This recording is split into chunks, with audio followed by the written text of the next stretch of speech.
So in the previous video about fixing a skid steer, we discovered that there was a hole in the piston, so we pulled the engine. The engine had to be pulled with the hydraulic pump. So now we're ready to replace all of the parts that are broken. So I got all my parts and pieces right here. This is all the parts that we took out, along with radiators and shrouds and mufflers and seats and all kinds of things. So we got lots of parts that we took out. Gotta put those all back in. The first thing I'm gonna do is pull this pump off of the motor. That way I can replace the rear main seal, hopefully. This is a weird design in here. It's got a weird setup with the crank. The crank doesn't have caps on the main bearings. The crank is actually in the block, and then there's bearings inside of there. I might get a chance to show you guys what I mean by that, but anybody who works on Perkins probably already knows. So hopefully I can replace the rear main seal. That's the first thing I want to do right now. Get the pump off, replace that rear main seal, and then we can put this on an engine stand, because I can't put it on the engine stand until I take that pump off. Once we put it on the engine stand, we can replace all the parts, and then we can install the engine back into the machine. Maybe I might put the head on and everything first, but we took it out without the head on it. We took that out ahead of time, so we'll see how it goes.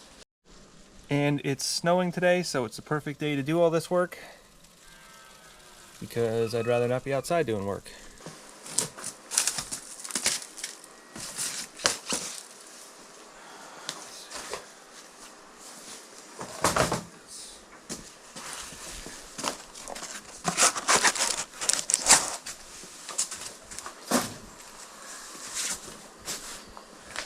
I guess we need these small parts.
Yeah, there's no way we would have got those inserts back in.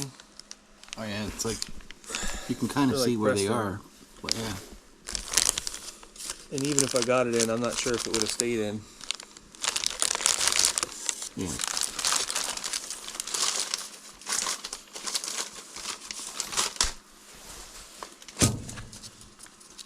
I just wanted to take this out to see what it was missing. Basically everything.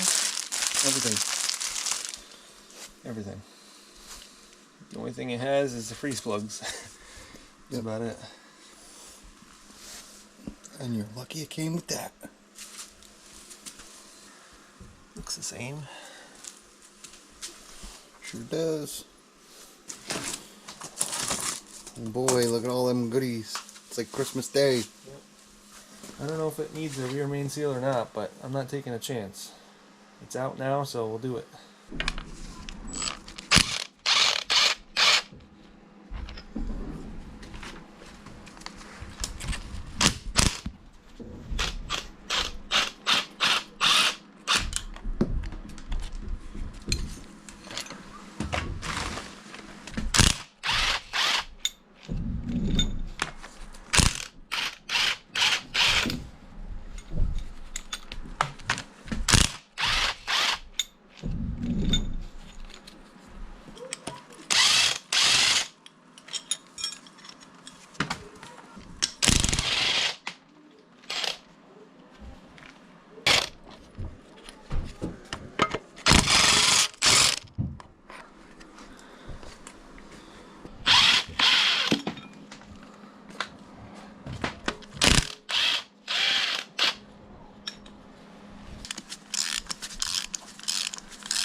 gonna be able to get a torque wrench on this.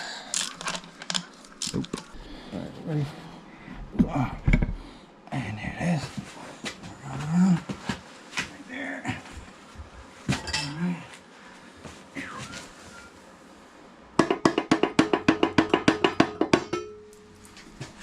Nope. Well, maybe we did need to replace the rear main seal. Definitely greasy in there. Oily.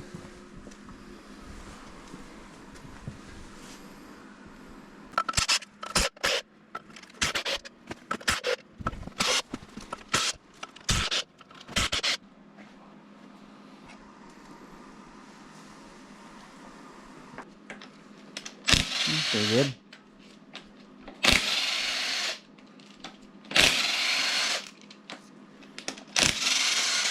You really want to have a hold of that sucker once you take that one off.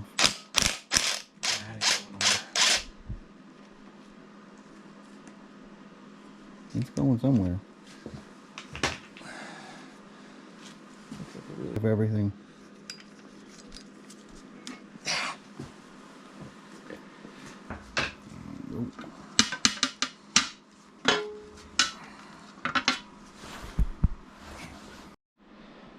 So I don't know how to get this rear main seal out of here, but I'm assuming I just pry it out.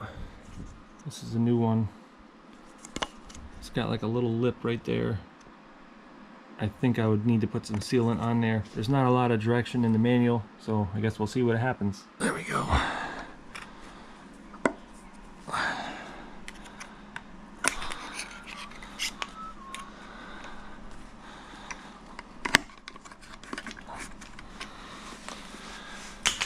Now I got it.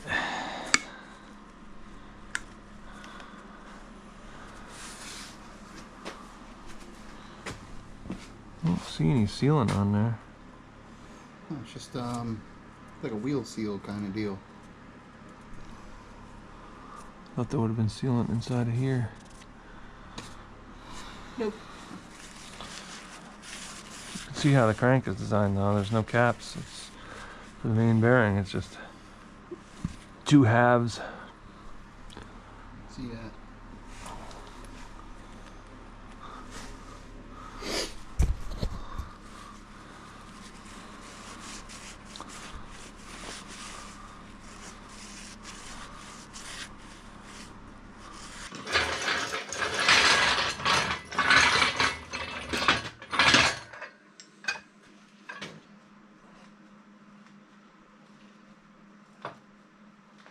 Yeah, just a hair.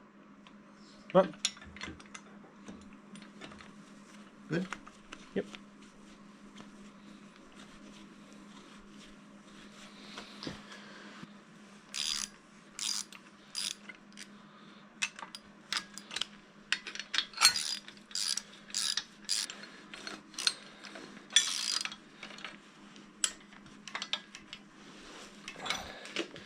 That's good. Now we'll let this side drop a little bit.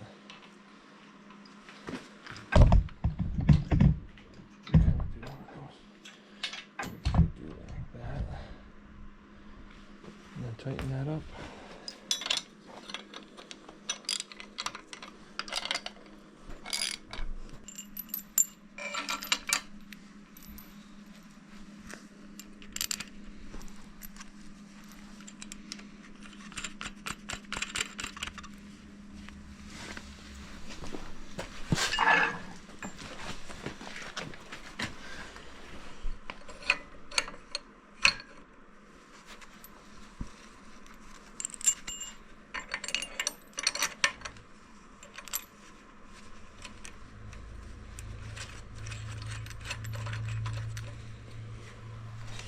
Up.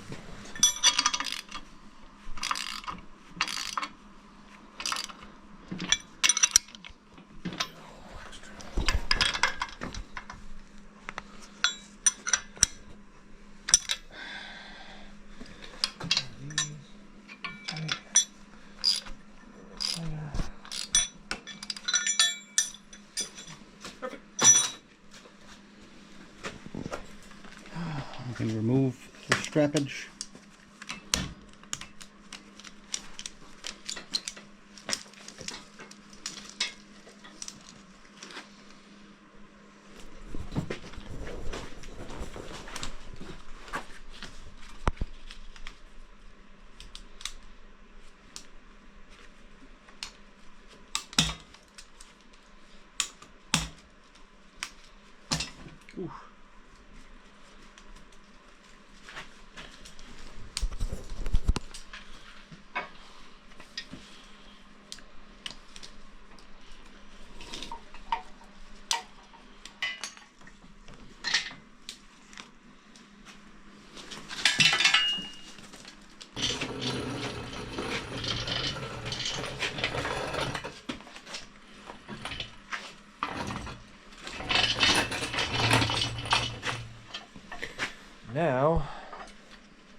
Oh yeah. Oops. And now. And now, we clean up. Well, I guess we gotta get paint. Nope, you just gotta go forward a little more. Well, I guess. We'll hope for the best.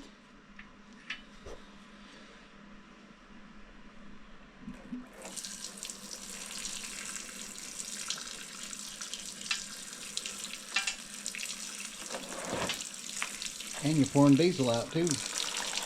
Wow.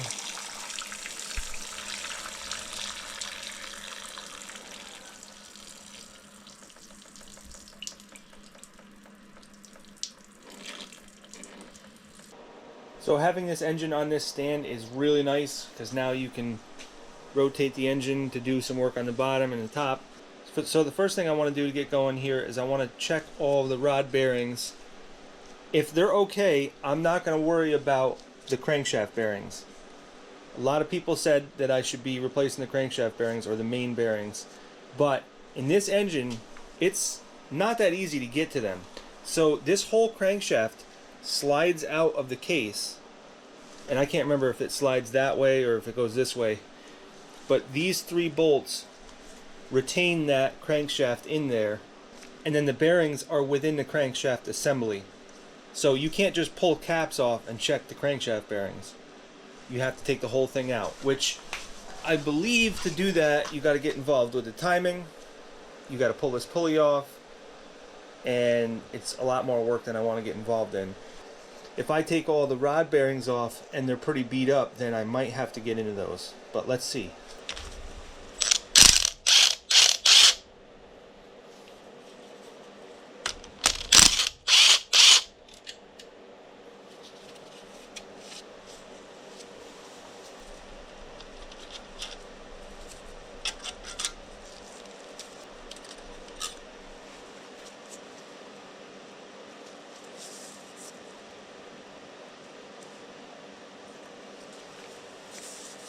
That's really not too bad.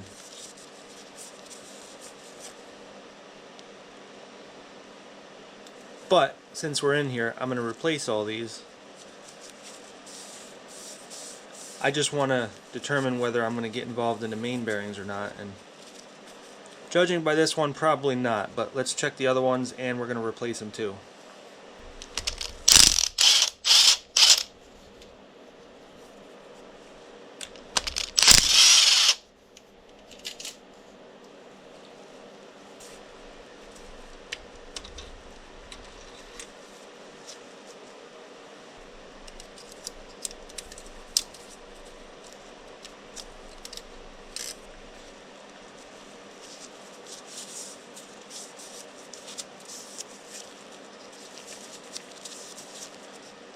Again, not bad.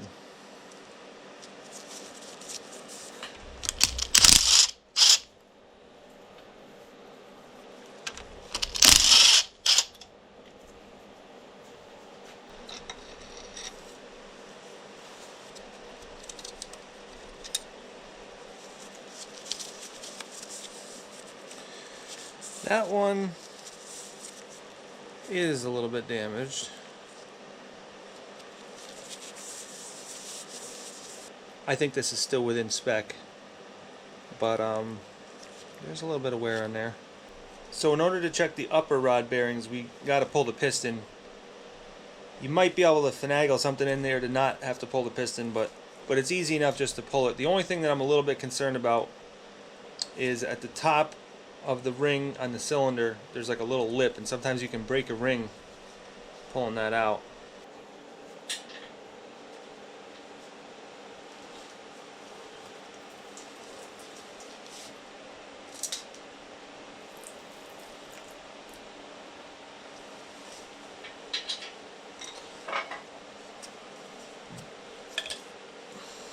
So what I think I'm going to do to try to not break rings, even though I have new rings for this, is I'm just going to hone down a little bit on the top here. Because above where the rings go, the ring doesn't wear down the wall, so it's a little bit thicker there. Plus there's like carbon deposits there. So when you pull the piston out, sometimes it'll break the rings. But let's just lightly hone that, and then we'll turn the engine 180 degrees and hone these two.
So as far as the uppers go, number 4 also has some damage on the top bearing.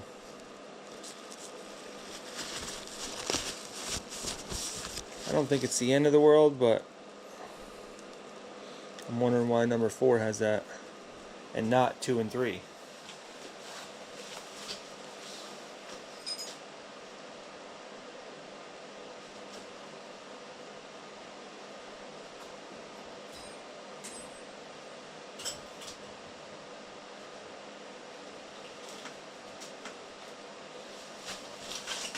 This is number 3. There's barely any wear on that. A little bit.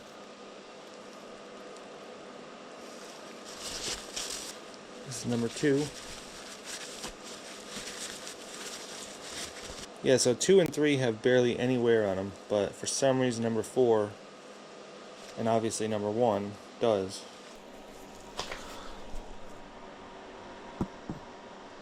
Four, 3, 2, 1. But the journals on the crankshaft look good. I don't know if the crankshaft is bent, but I'm gonna assume not. But judging by how this thing ran on 3 cylinders, I highly doubt that the crankshaft is bent. I would be a fool if I told you that it wasn't bent, because I don't know for sure. But I don't think it's enough worry where I'm going to take the crankshaft out and check to see if it's balanced. I'm really on the fence about taking the crankshaft out and checking the main bearings. I really would like to. I really wish this had the regular design where you could just pop the cap off and at least check the bottom of it. But number 4 and number 1, but number 2 and 3 are fine. I don't know. I think it's fine. So no doubt about it, if all 8 rod bearings were bad, I would definitely be pulling the crankshaft. But at this point, I think I'm going to make the executive decision and go ahead and not pull the crankshaft. I don't think it's necessary. I think even these ones that are damaged are still within spec. So I'm going to hone all these cylinders down. I think the best way to do that is to tilt this downward, at least so it's sloped somewhat downward when I'm doing it. That way the metal shavings are not going onto the crankshaft.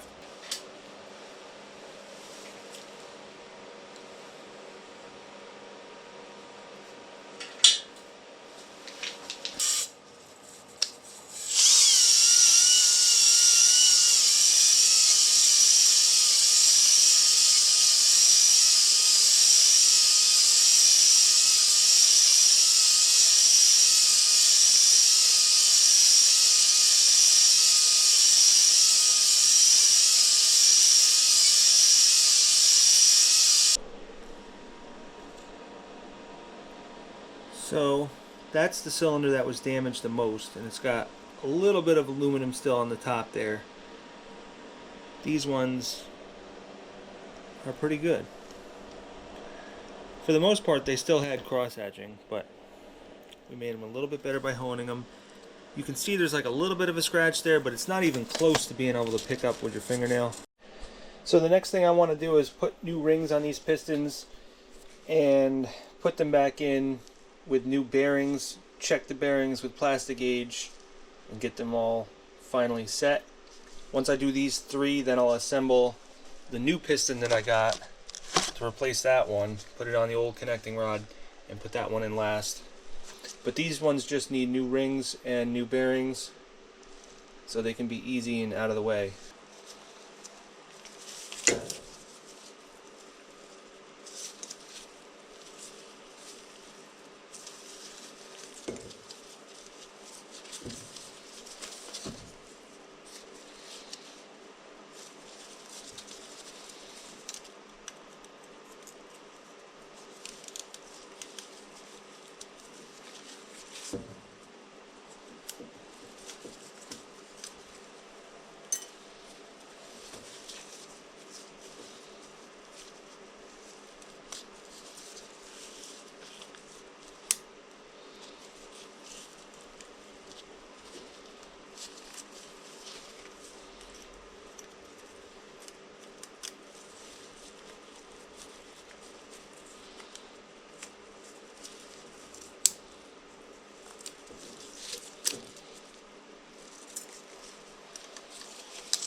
they put little labels on here to show you which ring goes on which groove.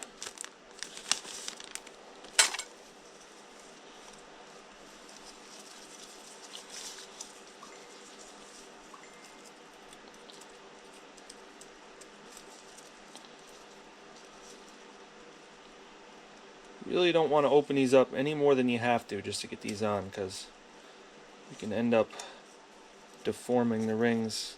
They're pretty delicate. They're just barely enough to get this on.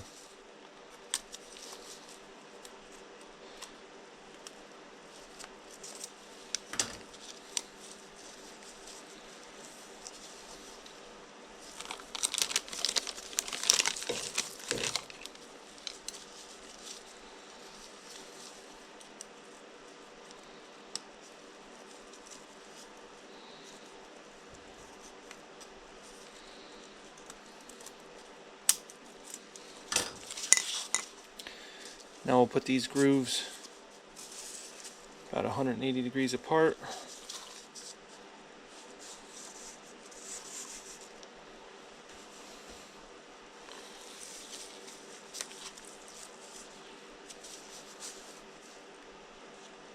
This is number 4.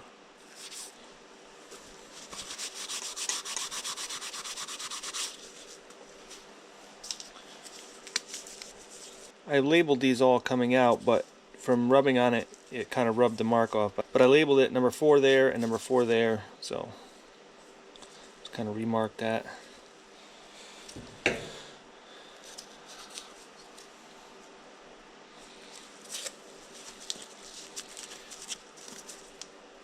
Remark the cap.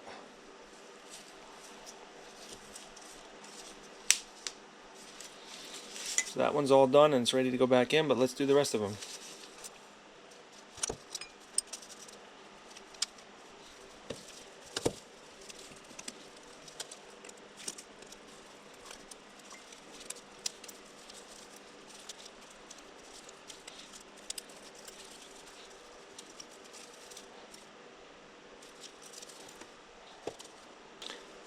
Now these are labeled, like that says top right there, so you want to make sure you put that in the right way.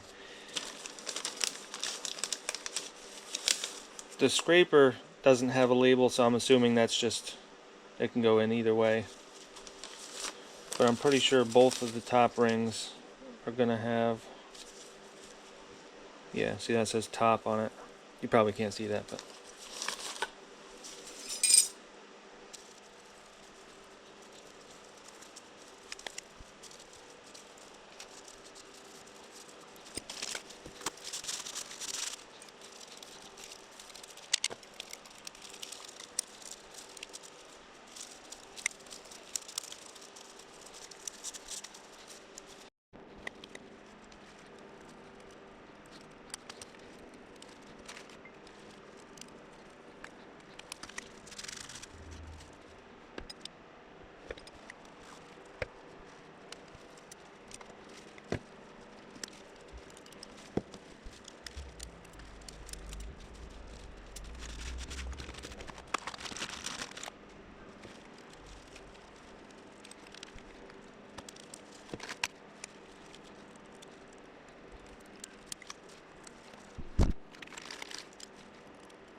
so when you're putting these pistons back in the engine, a lot of people will just use a universal ring compressor.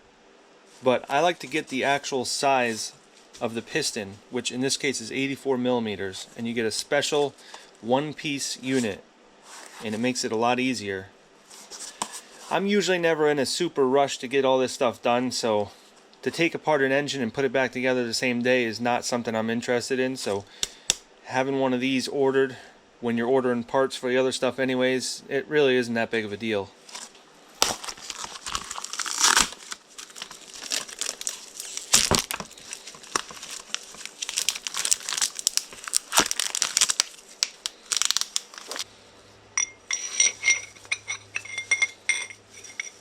These are tapered, so it makes it easy to get the rings onto it, or into it.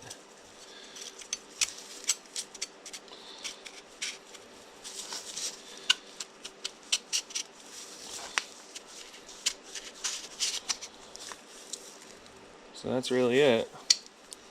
Now that's ready to go back in the engine. So before we put this piston in, we're going to put some rod bearings in. And I'm not going to oil anything up because I'm going to use the plastic gauge to make sure everything is good. I'm going to do one piston at a time. Check it with the plastic gauge. Take it back out, oil it up, put it back in, and just keep doing one at a time like that.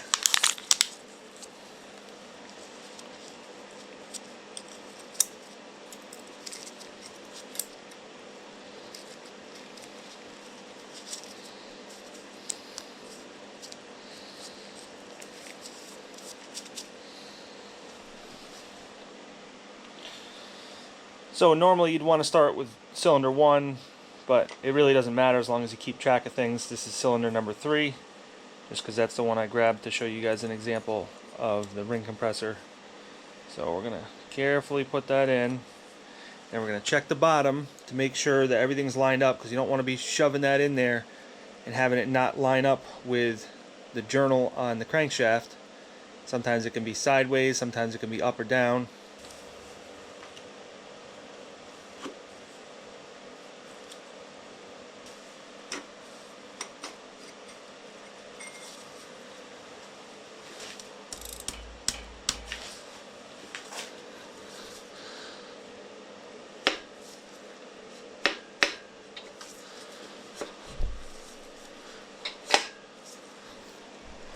So now that that is all seated properly and the crankshaft is turned so that the cap is all the way to the lowest position, now we can go ahead and put our plastic gauge on the bottom here. So for those of you that don't know what plastic gauge is, it's basically a way to check the clearance on a very tight bearing. So most of the time you're going to use this on the main bearings on the crankshaft and on the connecting rod bearings of the crankshaft. So basically you're measuring things on the crankshaft. So they come in different colors, green, red, and blue, and they're for different thicknesses. Oh, hey Dad. What's up? What is snow? You're eating snow? Yeah, what is snow? Okay. Well, don't eat the yellow snow. Wait, what did you say? I said don't eat the yellow snow. Oh, okay. Okay. Okay, Dad. So I'll show you in a second, but here's an illustration of what you need to do.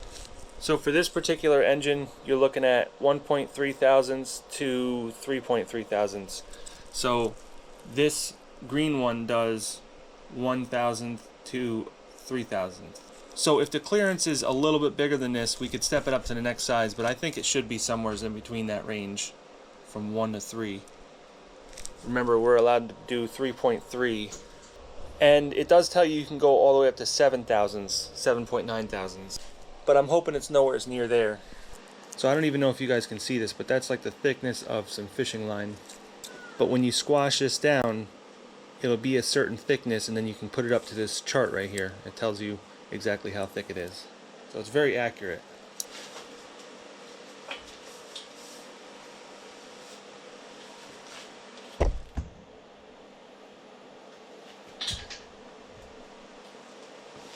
So we'll put our new bearing in the cap,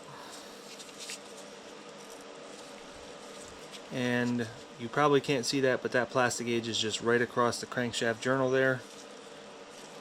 Just put this on very gently so that you don't end up knocking the plastic gauge off the journal. Now we gotta torque this down to spec.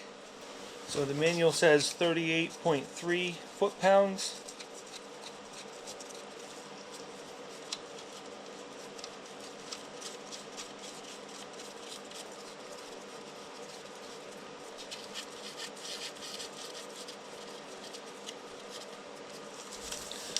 So we'll do it in a couple different steps, even though it doesn't say to do that.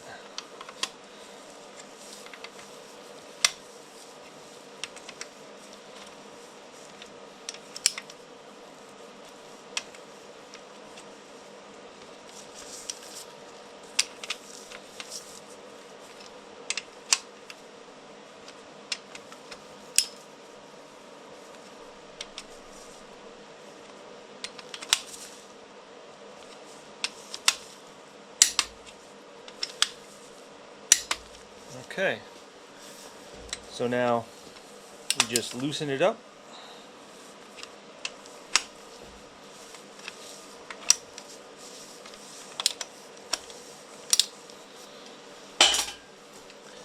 Carefully take that bearing cap off.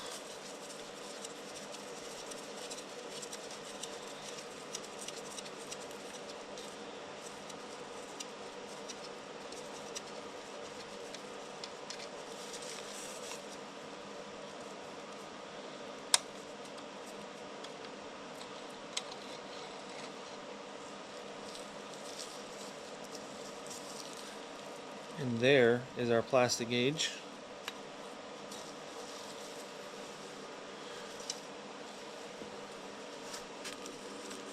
So, putting it up to the gauge, we are at 2 thousandths.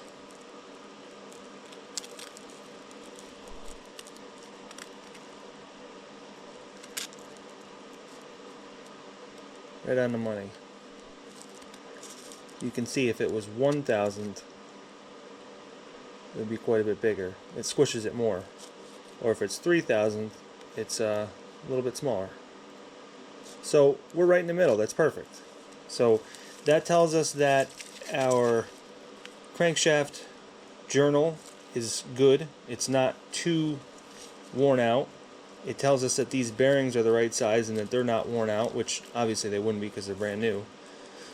But it also tells us that our end caps are not out of spec, like worn out. Well, we knew that because the bearing wasn't worn out. So this is looking good. So now I'm just going to wipe this off, oil this up.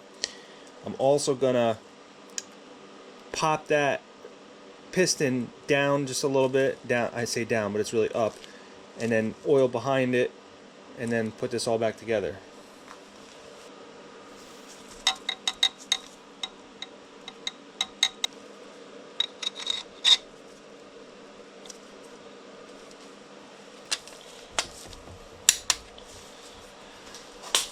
Alright, so now that hole is done, so we can do the same thing to all the other ones.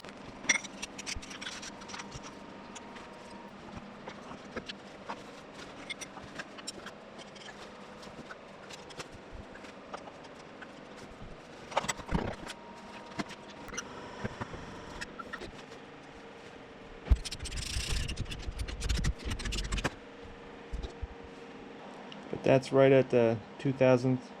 It's just a little bit below 2,000ths.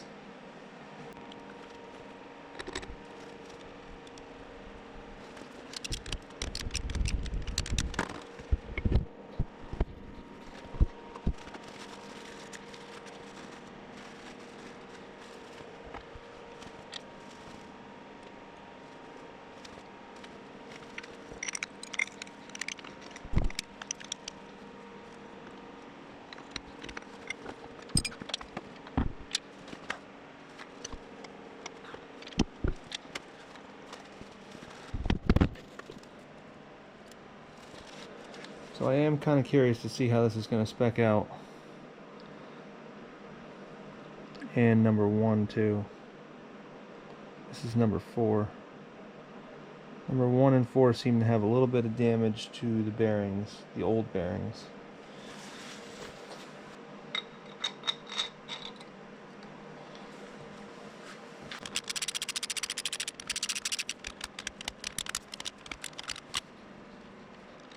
That's right at the 3,000ths. So I don't know if the crankshaft is maybe just slightly worn out, but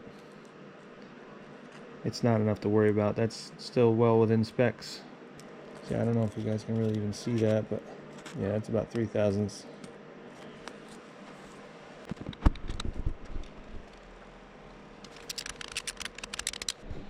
So at this point we got the 3 good pistons in there, so now let's get working on the number 1, which was the problem to begin with. That's the one with the hole. We got to get the piston changed out. I'm going to reuse the connecting rod. That seems fine. And the new one's obviously going to have new rings too. So we're going to get changing out the wrist bearing. I got one of those too. But at least we got all the other pistons out of the way. Now we can clean this up and have a nice free area to work on this one.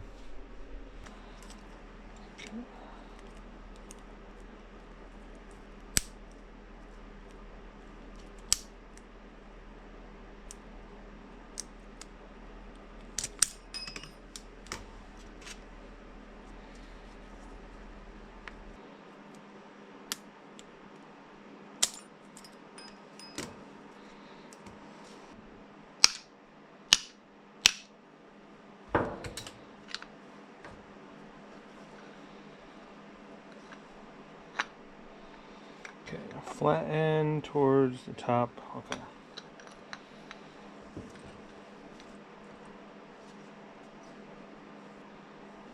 The wrist bearing seems fine. I think I even got a new one, but I don't think it's worth replacing it. See, this new one, the wrist pin slides freely.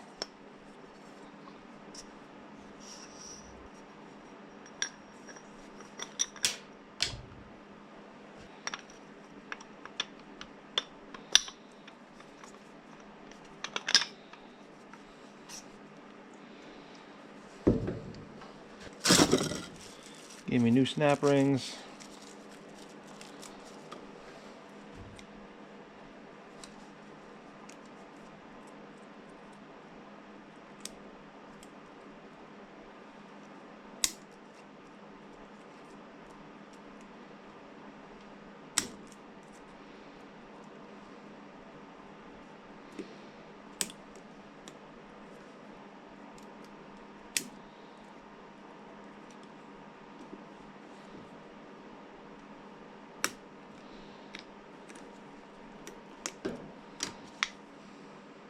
That's all good to go. Just put some new rings on. You know, if you guys are doing this, you should check the ring clearance, the gap between the rings. I actually intended to do that, and I'll be honest with you, I totally forgot. I have the tools to do it, and it only takes a few seconds, but I kind of got ahead of myself, so don't do what I did. But, you know, now that we have this out, we could actually check this, just so you guys know how to do it. And you know, truth be told, this is probably the cylinder that I want to check the most anyways. So it's not the end of the world, but I should have checked all 4 of them. So basically you want to just take the ring, put it inside of the cylinder. You want to make sure that the ring is like not all lopsided too. Like you don't want it sticking up in one area and sticking down in the other. You want it kind of even. And now we'll just put a feeler gauge in there. That's right where it is, right there. That is, let's see, I know you guys can't see that, but that's 18 thousandths. So for the specs on that, for number 2 ring, that's what we're measuring right now. That is, well, the standard is basically 8 thousandths to almost 16 thousandths, but the service limit is 39 thousandths. So we're just a little bit above the standard, but I'm not too worried about it. The service limit is a lot more than I have in there right now, so we're good.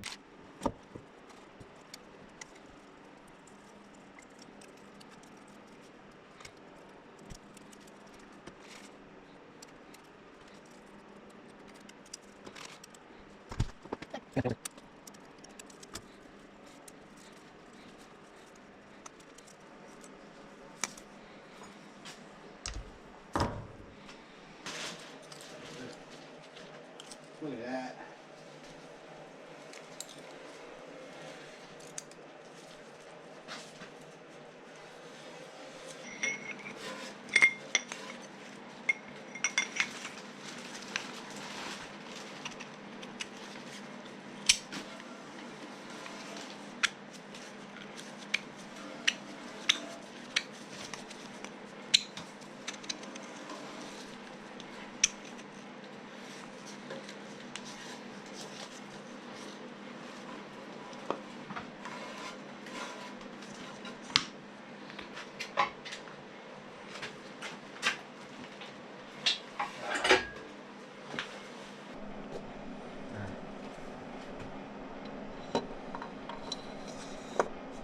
Maybe I got you.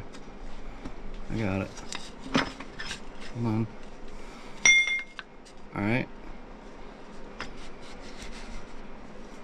More.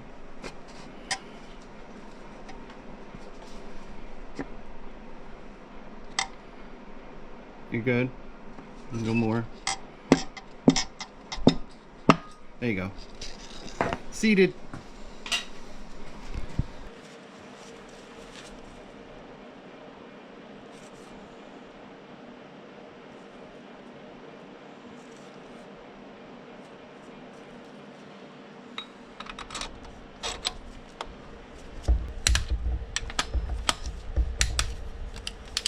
Take it off.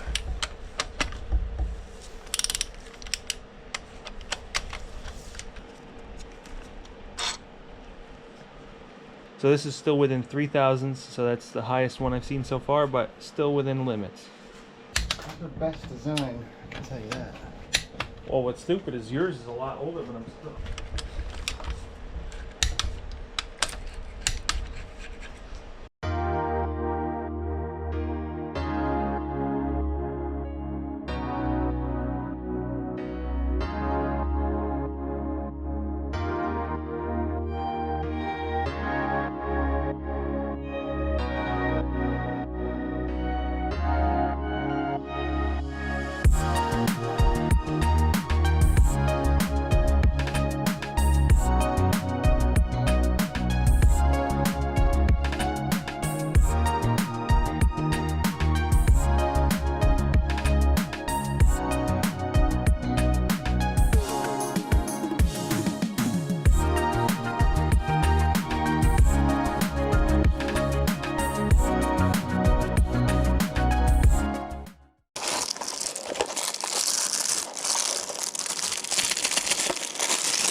Even the back side is a little bit chewed up. But luckily I got a new valve, a new intake and exhaust valve for this first cylinder.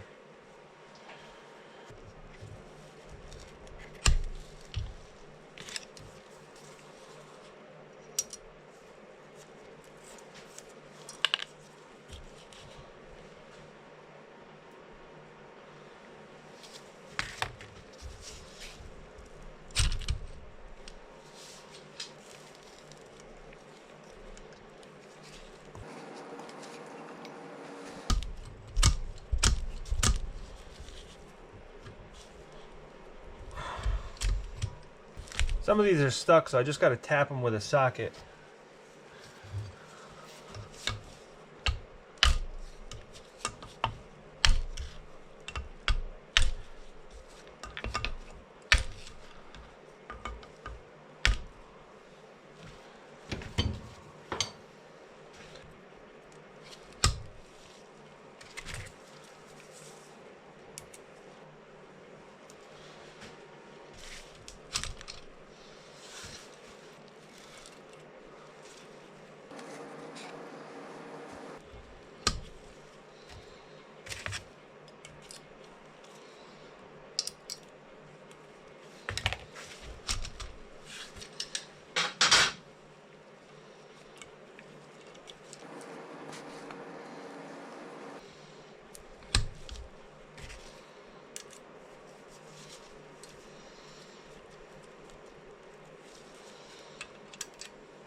So my original intent was to lap all these valves because I figured they're old valves going into a new head.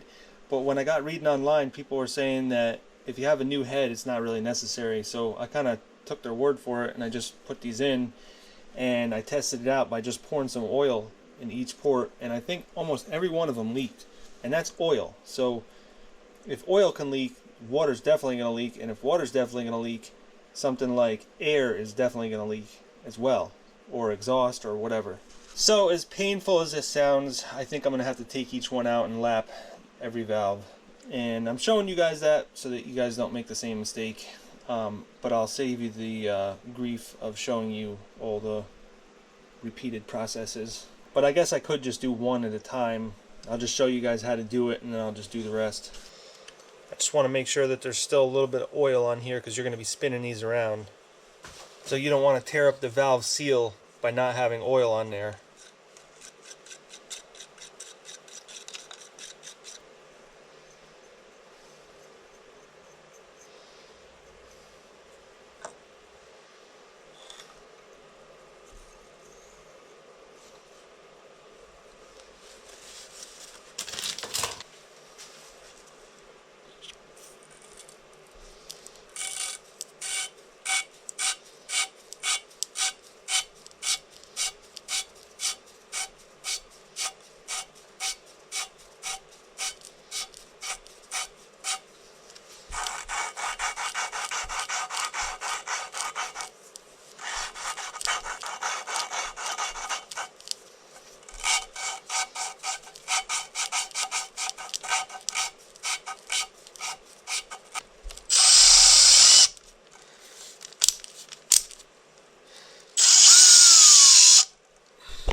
Who needs a parts cleaner?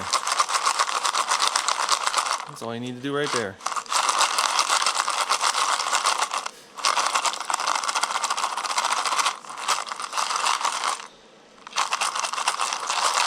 Good as new. Good.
So different kind of engines have different ways of timing them, but they're all basically the same method in general.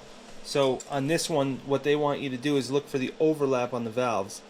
So in other words, this is 1, 2, 3, 4, and as far as the valves go, this is 1, 2, 3, 4, 5, 6, 7, 8. So on this model, when number 4 cylinder has an overlap, what you want to do is adjust valves 1 and 2, which would be on the number 1 cylinder. So when the valves on number 2 cylinder overlap, you do 5 and 6, which would be on cylinder number 3.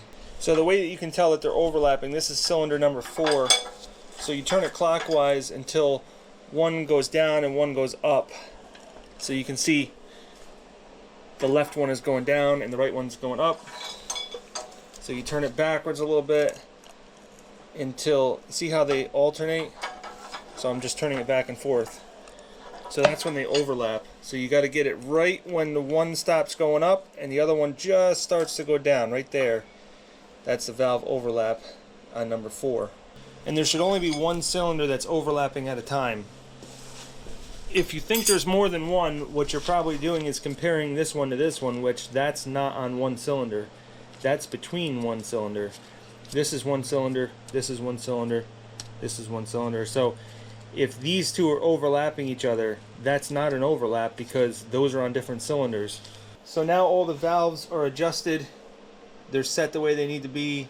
The set screws are tightened up, or the set nut is tightened up. So now I can put the valve cover on here. I just wanted to do that so that when we put this engine back in, I'm not getting all kinds of stuff inside of the cylinders or inside of this valve assembly rocker box. I just don't want any dirt getting in here. I was going to put this engine back in with the head off of it, but I just decided it would be better because not only do I have the mounting spots, the proper mounting spots to drop this engine back in, but I can put the valve cover back on and just not get any kind of debris in here. So it will add a lot of weight because I'm putting the head and the rockers and the valve cover and stuff on, but I'm sure it's fine because it's not like I'm lifting it. I'm using a cherry picker, so I think it'll be fine. So I'm actually just going to keep assembling as much as I can on this engine before I put it back in. That way when I put it back in, I can pretty much just hook it up and it's ready to go. That way I don't have to do all kinds of assembling bent over into the engine bay. I'm just doing it right here where it's nice and easy and everything is accessible. I'm also cleaning parts as I'm putting them back on. So like this one, it's just caked with dirt all over. I just want to keep things as clean as possible. So I'm just going to put brake parts cleaner on everything, scrub it down, take the air blower and just blow everything out, and then take a rag, and I don't need to get it 100%, but you know, 80-90% is good.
Man, that is really not coming out. 2, 3 hours or something.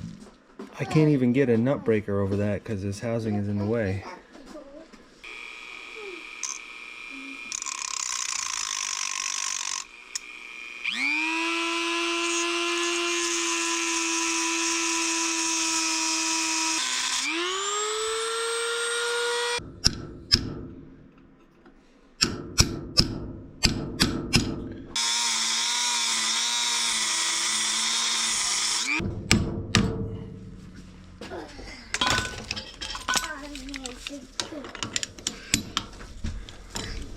Okay, I guess that's how we had to get it off. Do you want me for me?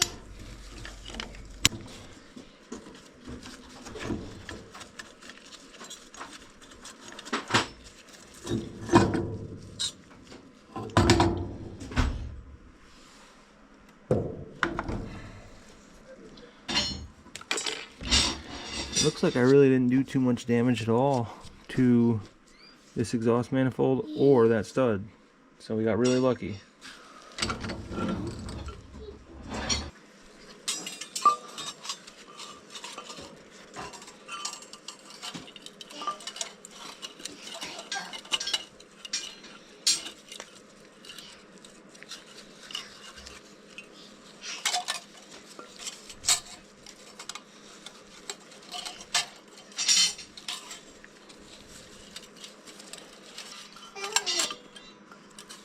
You need a more. But we need more. Did I store and now there are 2 more. Yeah. Yeah. 2 more. Where? Go, go. I think we-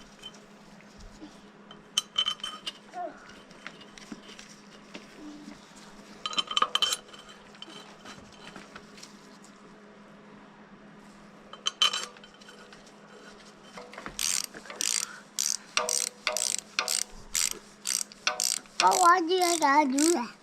Oh, I gotta tighten the bolt. Yeah. Can I do one? Sure.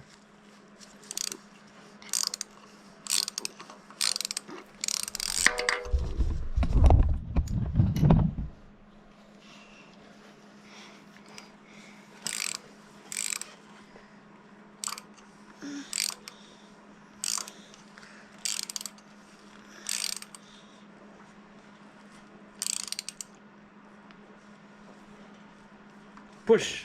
There you go. Push hard. Push. You gotta growl like a bear when you do it. I'm playing like a big bee. You gotta growl like a bear. You gotta go. "Urgh."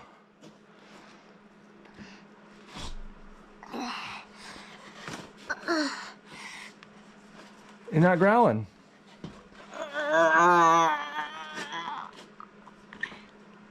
This is so strong. Ah. All right, do the next one.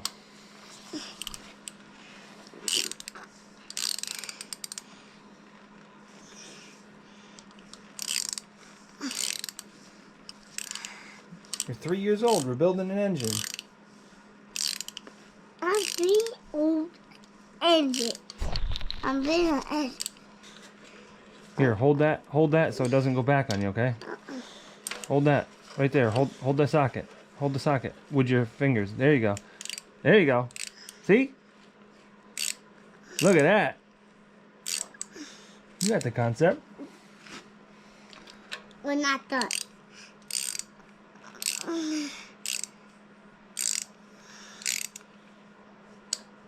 I'm 3 old, build a new engine. Wait.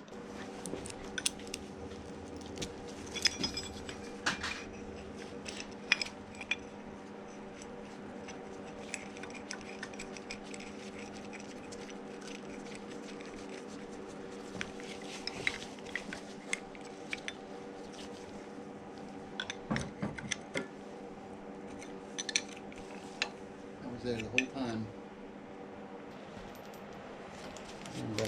strap. Oops.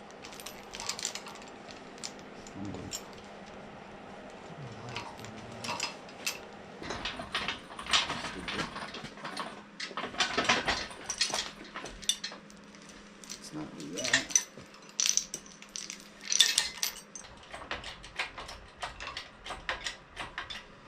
That's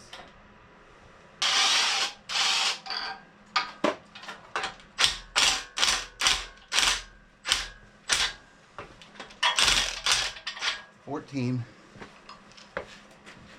Down the same tick.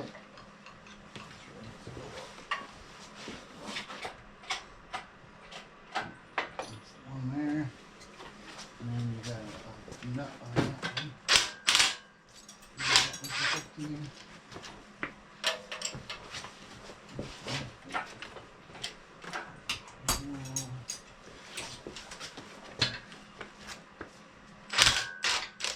Oh boy, that's bad news.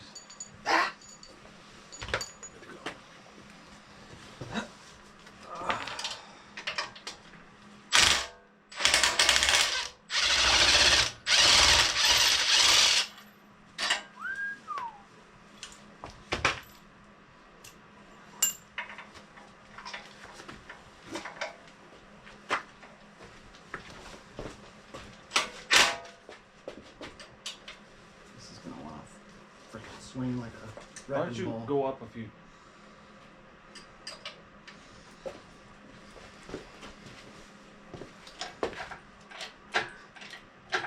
That's fine.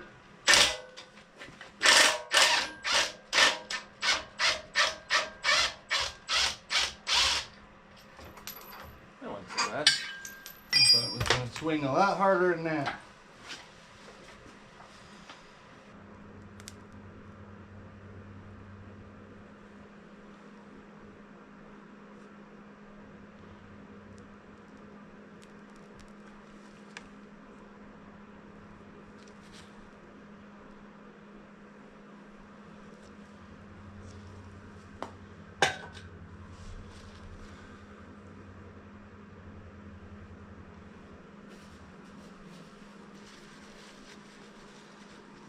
Clean this fucker up a little bit.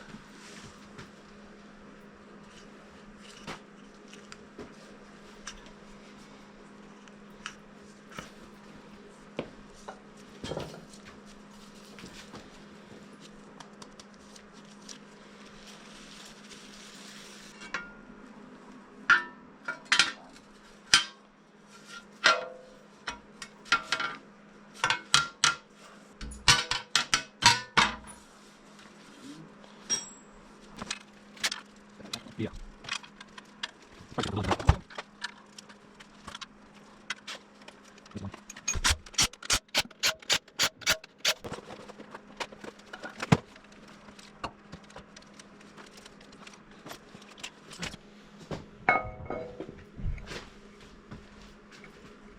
guessing this must be 6 bolts for the flock.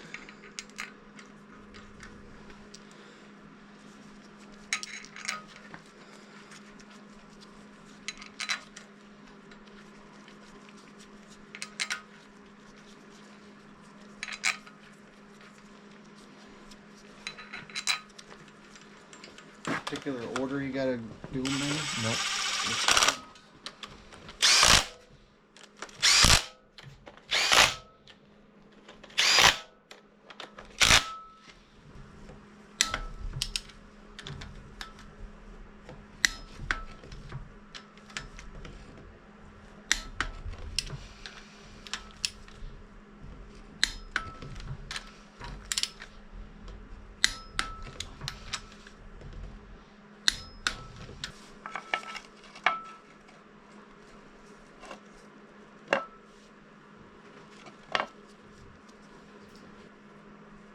Weird washer.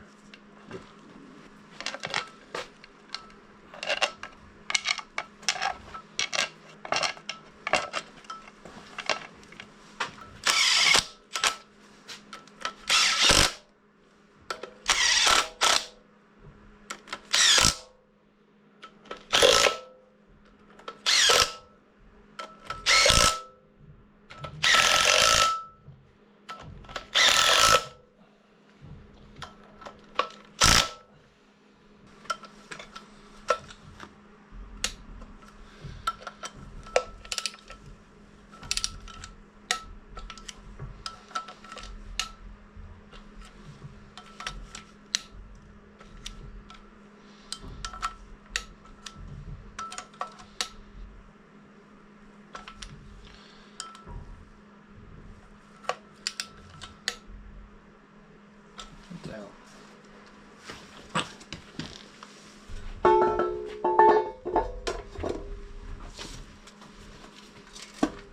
Guessing that's what these mold now.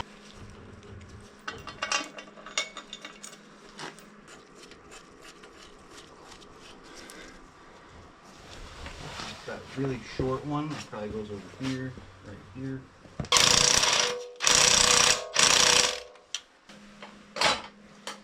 Oh yeah, that'll make this a lot easier.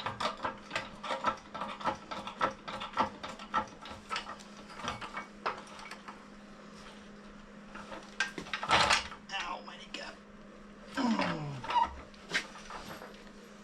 More? Yep. Keep going. Keep going. More. A little more. A little more. Just one more half a click. Good. I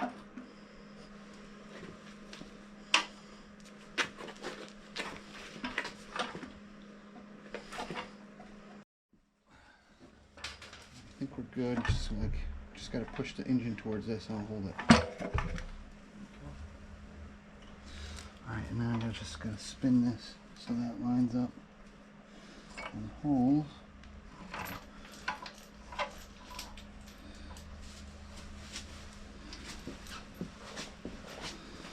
Looks good. That was so much easier than when we took it out. Yep, my back thanks you.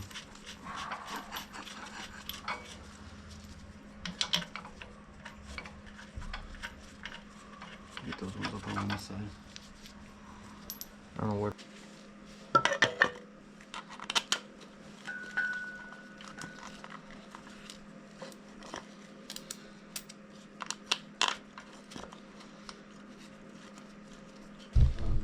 Okay.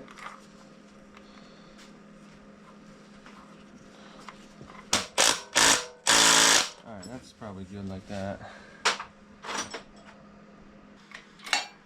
You should be able to just go up with that and that's it.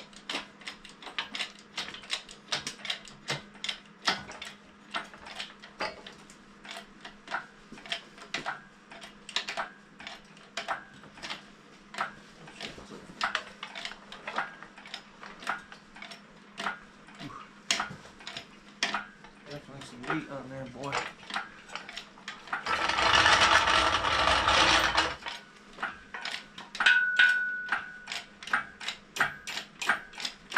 Barking.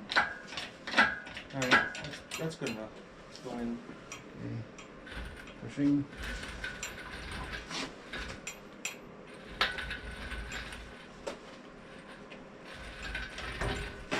Up just a little bit. Away. We're gonna hit on the hood. Yeah. I have to take that fucker off. Yep. Ooh, no, okay. Okay, so if you put a hand on that, I can just push it enough to get us in here, and then we can just start lowering as soon as we get past that section area. Yeah, I'd say you'd want to start lowering it a little bit. Just a little bit, and then we gotta push it down.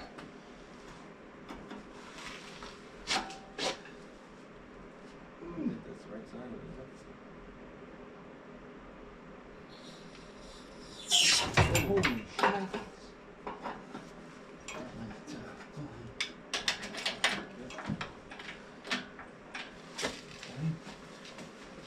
Now, there's some wires that are in the way. There's hoses that's sitting on too.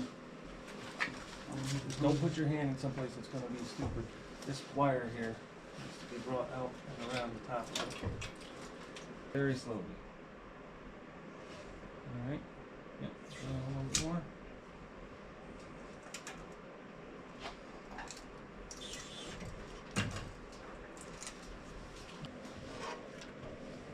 Yeah, everything's looking good up there. I could just double check.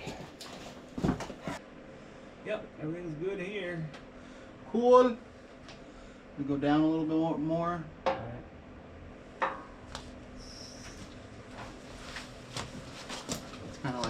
itself forward as it goes. Yeah. There you go. All right. Going down. Yep. Just got one. Oh no, that don't matter. Okay. I think we just got to start going forward now. Yeah. I don't know if we can really go too much forward though. We got to go another 8 inches or so. Might have to kind of push it manually. And I don't know how much more forward this goes, but I guess maybe a little bit. I guess we'll just kind of push it. Yep, you can kind of push it. So we'll go down just a smidge more to get to that area. Alright, and then I'll push this, maybe. I feel like I'm hitting something over here though. Are you? On that track. Maybe if you get in the cab and just grab the front and pull.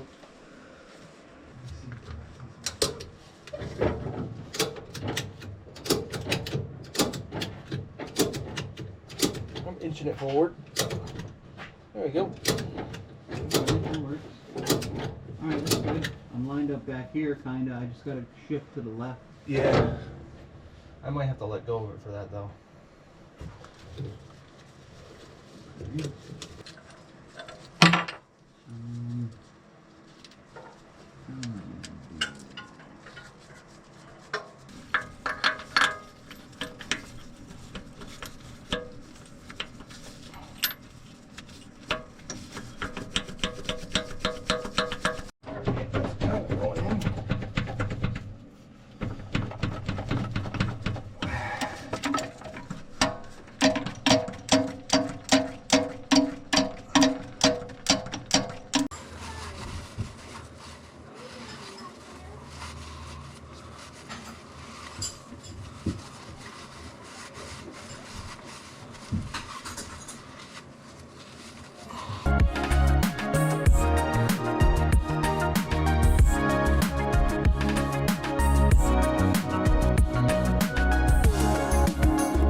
So we've made a lot of progress on this machine today. I'm at the point right now where I can't do anything else until I get some parts.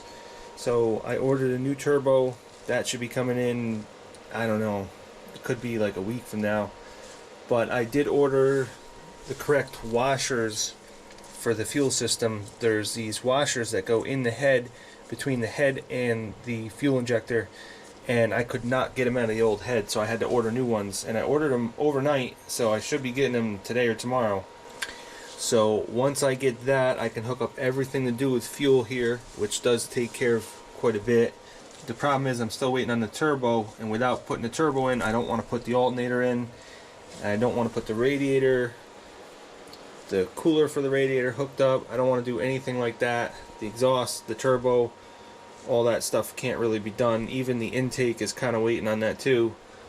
So at this point, I don't know, I guess we're just playing a waiting game. So I do need to put a new oil filter on and fill it up with oil.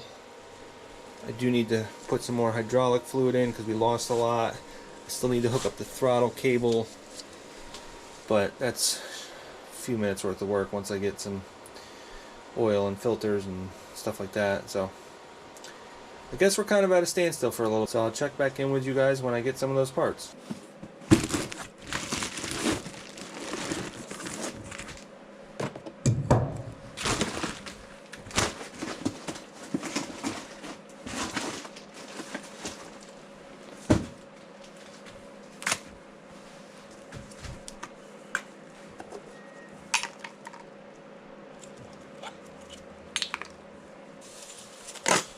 Something I didn't even see before, but look at this impeller here. Every piece on the end here towards the bottom is bent over. I don't know if you can really see that, but so I guess it's good that we're replacing the whole turbo. Still a little bit concerned about how cheap this was, but I guess as long as it doesn't shred itself apart and go into the engine, I guess it's not too much of an investment.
So when we were taking this muffler out, there's this little piece of flex pipe right here, and it broke. So I've welded that before and it worked, but I don't know if it's the same material. This might be stainless steel, but I think it's mild steel. I'm not sure. But we're going to try to weld it anyways.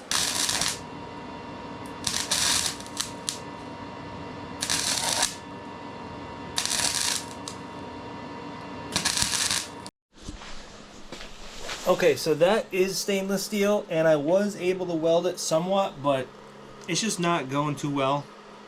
It's like really thin in some areas, and I got my welder on the lowest setting and it's just burning right through it. And I think that this is a poor design. There's only a little tiny bit of flex in there. I think that either somebody changed that around or they just have a bad design, which is not surprising. But I have a better idea for this. This adds a lot more flex. And this is just an adapter here. It's still pretty long even without that though. I think I can just squeeze that in there. If I cut this right after the weld, and then if I just cut this right at the flange, and then right there, this adds a lot more flex to it, and this will never break. Guarantee you that. This is gonna break again. As I can already see, like there's a spot that's got a crack in it. That's just going to be something I'm going to be revisiting a lot. So this is something I'll just put on there and it'll never break again. So being that this flange is at a certain angle, what I'm going to do before I cut this up, I'm just going to take a white marker and draw all the way up to it. That way when I cut it up and I go to fit this piece on, I can recheck this with the marks that it has all the way up and down and just make sure that the angle is right. Because once you cut it and if you don't have a mark, you have no idea which way this flange is spun.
Alright, so I figured out you can take all the measurements in the world, you can try to get things aligned the best you can, but when you put it up there, it really depends on very minute amounts of movement to make that work. So everything had to be just so precise. The length, the angle here, the angle of the pipe, everything had to be precise. So I had to take this, put it in there, mock it up like it was going to work, strap it in, tack weld it in place, take it back out, weld it up. Now I know it's good, so now we'll put that back there.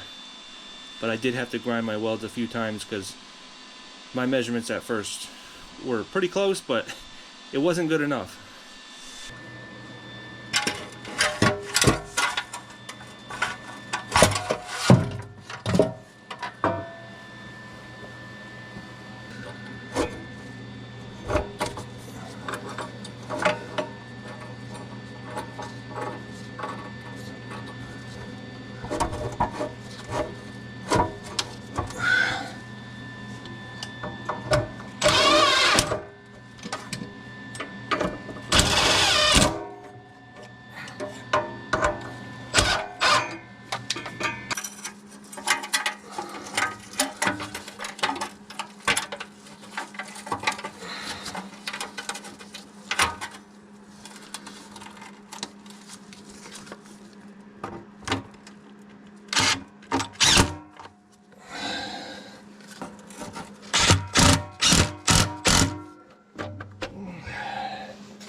£47 on the injectors.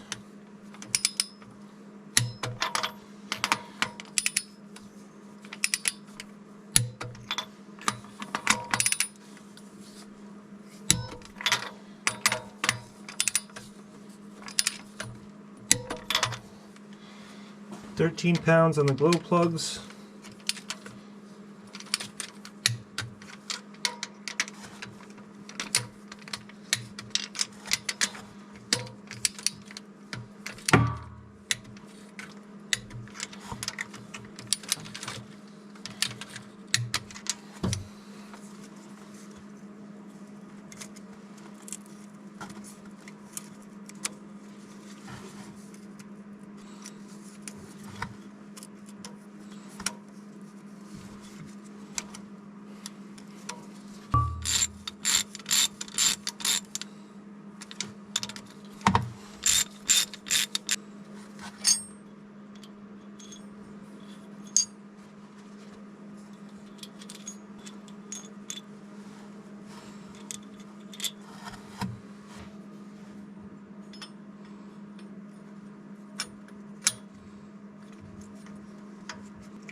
Clear prop.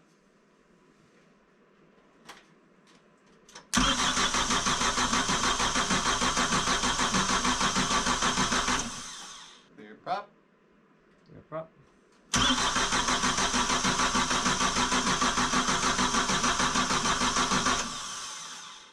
I'm not getting any fuel. Okay.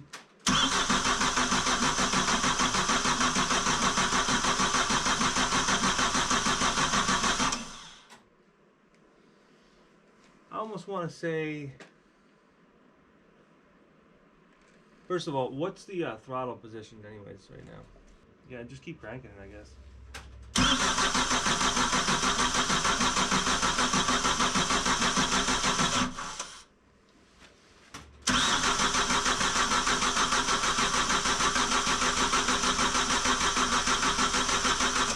Smoking now. There's smoke coming out of it now. Smoke coming out? Yeah. Oh yeah, look at that. Okay. Promising.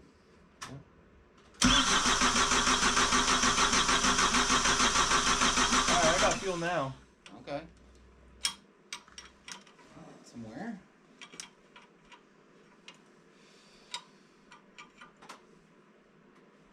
We're good? Yep.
try holding down the starter even when it's... Okay.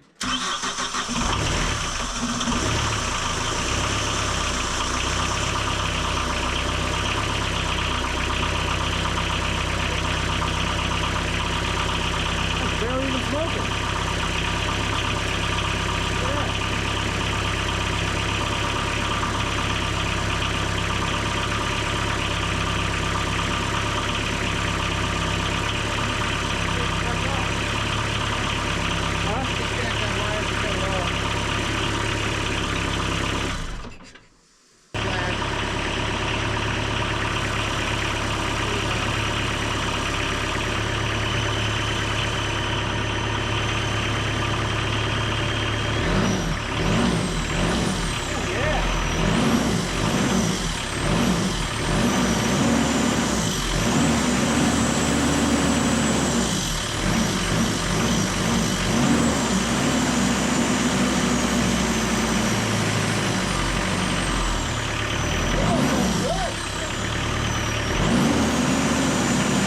Look at that.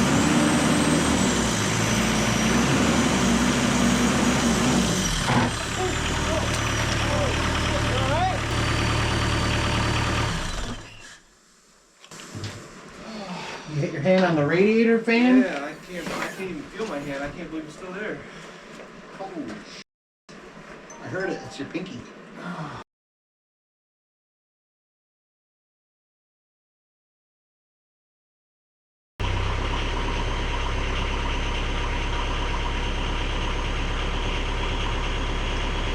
got nothing. Just hold it down.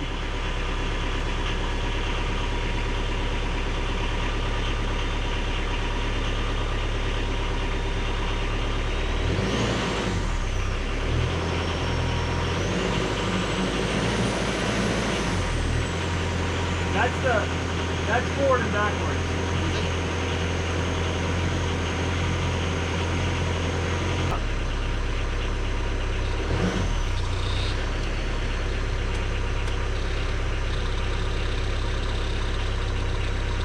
I'm not getting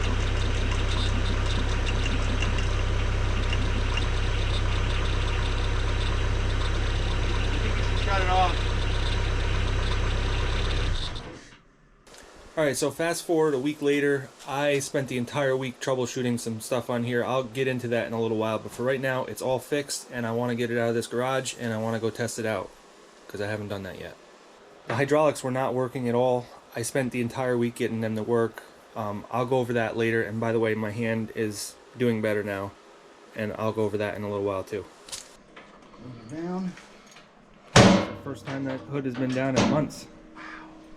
It looks totally different with the hood down. Yeah, no. Oh my god. Forgot how it looks.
Probably not. Guess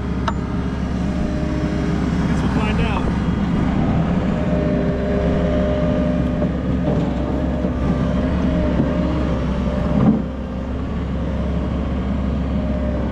Oh, it looks so much better with a bucket on it.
Dude, this thing's so quiet. I can't even believe it. Yeah, I know. I do like that.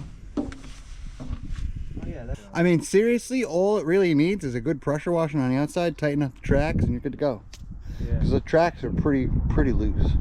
Yeah. How much was it smoking? How much was it smoking, like when you first started it? No, I mean like when I'm using it right now. 0. Huh.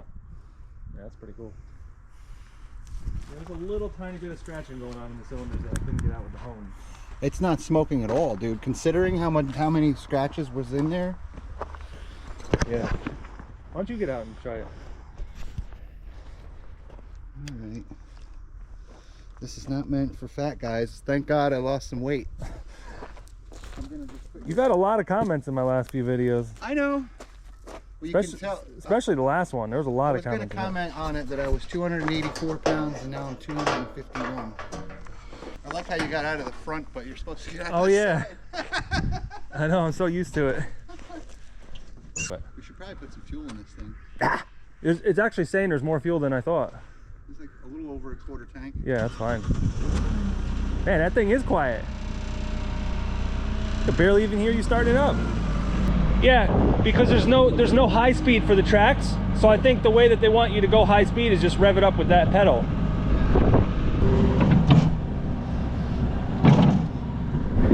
There's a little pile over there.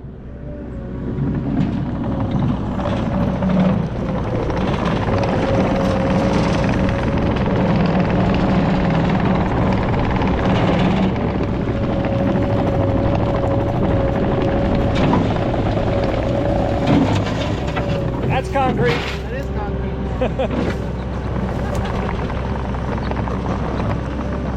That's dirt.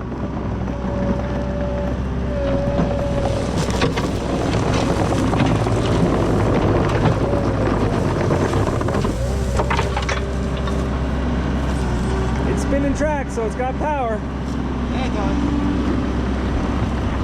I don't know why I'm yelling. It's not even loud enough to yell over. No, I can hear you perfectly. You want me to dump it up there? I don't know. I'm gonna dump it up there. All right.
That delay, it is weird. Yeah, I don't know why there's that delay. Yeah. Yeah, that's almost a full second delay. Yeah, it's weird.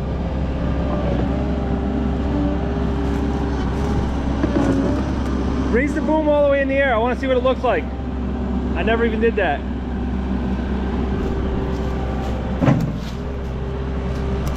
It looks like a telehandler. Ah! It looks like a mini telehandler. Too bad it doesn't telescope, you know? Yeah. Those are expensive.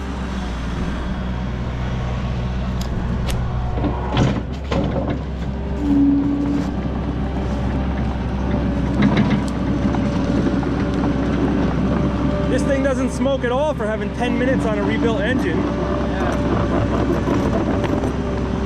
I mean, it doesn't even have all the soot out of the muffler yet, and it still don't smoke. That's why I didn't want to rev it up too much on the engine the way it is. You know? Yeah. Let's see if the lights work. Press it down. There you go. Lights work. Good. The backlight work? There is no backlight. Oh yeah, there is. There is a backlight, but it's not working. Well, we gotta send it back. Gotta get a refund. No backlight. 1,200 hours on the dot, boy. Yeah. All right. Well, bring it home.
Alright, so now let me explain what happened after I put this engine back together. First of all, you could see in the video that I got my hand stuck in the radiator fan while it was running. That was no fun.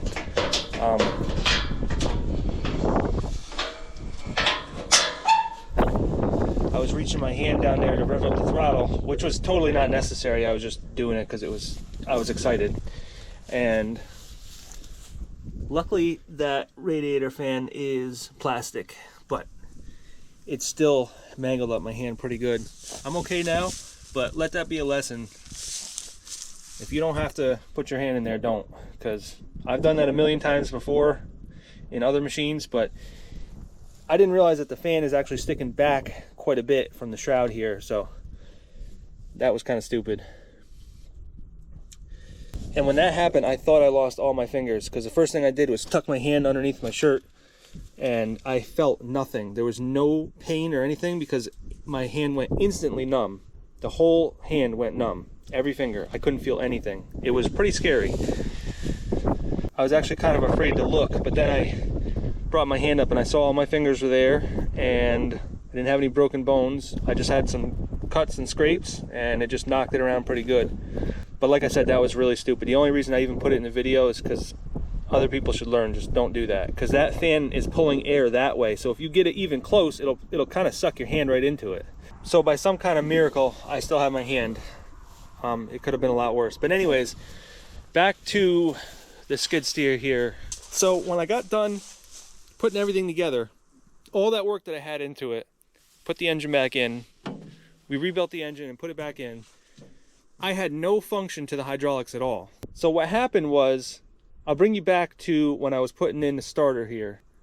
Okay, so this particular set of wires was actually ground wires that were supposed to be mounted to the block. And I wasn't the one who took the starter out or the ground wires out, so I didn't know, and I put it back there. So let this be a lesson. Whenever you're disassembling an engine, the person that's doing it either needs to label it really good, or you have to do it yourself so that you remember what goes back where. Because if I had taken that apart, I would have remembered that that cluster of wires went to the block.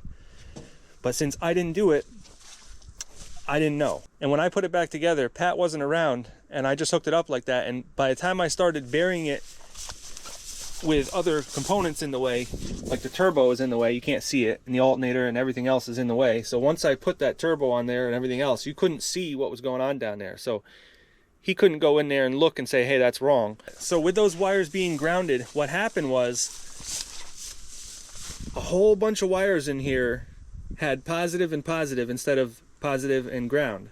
So what that did, first of all, was burned out all the relays. Second of all, it burned out a hydraulic solenoid underneath the seat that controls the boom. So I had no boom function. And it also burnt out the sensor for the restraint bar, that lap bar that's right there.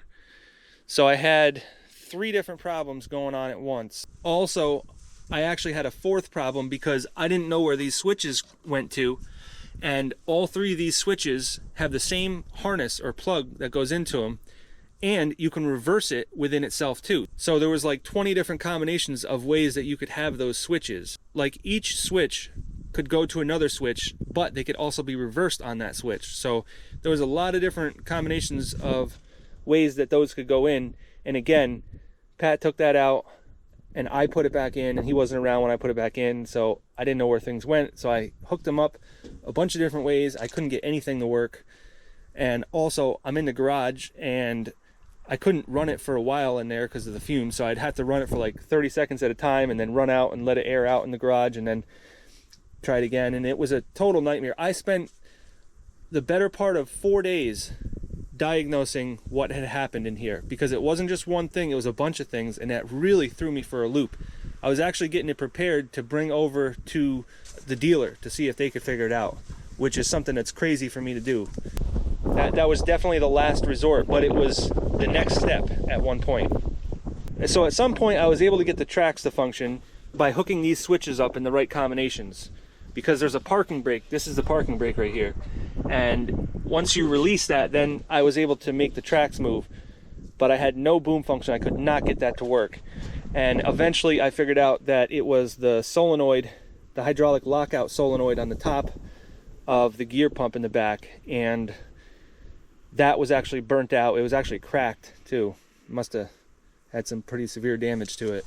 And when I was diagnosing things, I was getting positive where I thought there would be a ground, and I just thought that the manual, the schematics were wrong. So I kept kind of bypassing that.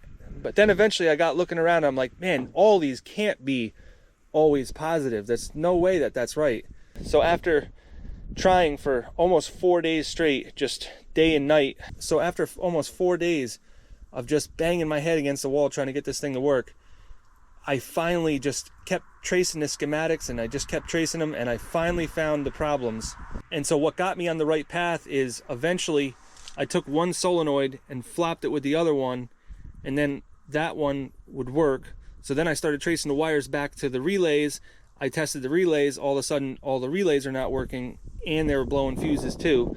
I tested all the relays, and all the relays were bad. They were all burnt out. And of course, once I hooked the ground back up to the block, then things started to work again. And I can't tell you which combinations of things happened at what time, because I was really frustrated. I didn't video any of it. I didn't figure it was worth it. And I'm just like extremely thankful that I got this machine working right now, because I was like not in a good place. But man, what a reward after all that, to have a nice, clean running, quiet, smooth machine. I don't know if I'm going to keep it or not, but I think I might. We'll see. I got a project coming up for this next week. We're going to do some site work around the garage, because right now the slab is sticking way up in the air, so we need to bring in a lot of fill and fill in all the way around the garage and grade everything out, and I got to dig some trenches and stuff. So this machine is going to get used a lot next week, so I think I will determine by the end of the week whether it's worth keeping or not, or just sell it. If I keep it, I might actually switch gears and use this for my off-grid property up in the Adirondacks. This might stay up there. I know it's a kind of a nice machine to be sitting there for a while, but I think I still like my other machine better, the Gale. I like the controls better, so I think this one's going to go up there. The way that the controls work for the tracks, there's like a delay, and I don't like that at all. Like when you're going forward and then you tip the bucket and then you want to go backwards and it hangs up for a second and then it goes backwards, it's really annoying. I'm sure I could get used to it, and I'm sure the machine is like just fine the way it is, and I don't think there's a problem with it. I think it's just the way these machines are. So one thing I forgot to mention earlier in the video, I did discover what I think was the cause of that piston having a hole in it. When we had the engine out of this and we cleaned the whole engine bay, I left a fuel hose sitting down on the bottom that just had a bolt in it to stop the fuel from coming out. And I came back a couple days later and the whole garage smelled like gas. So on the bottom of this engine bay was a whole layer of what I thought was fuel. And when I got up to it, I smelled it, and it was definitely gas. So what had happened was somebody put gas in here. Now, normally, if you put gas in a diesel engine, it will run very poorly. You would think it would explode, but it doesn't. But here's the thing, when you have glow plugs will make the gas explode. So I'm 99.5% sure that that was the cause of what had happened here. It seems very logical that that pre-chamber, which is like a chamber that burns the fuel before it gets into the cylinder, that pre-chamber blew outward into the cylinder, and it blew that little insert out. And also on this old head, these inserts are loose. I don't know if you can see that, but I'm actually moving that right now.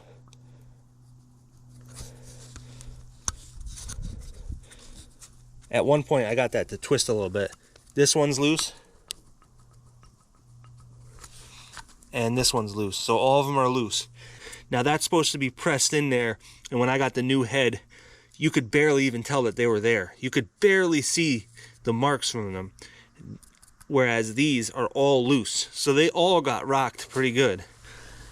See, that's what the pre-chamber is. It's just this little tiny chamber that has a glow plug going into it, and it burns the fuel before it actually goes into the actual combustion chamber.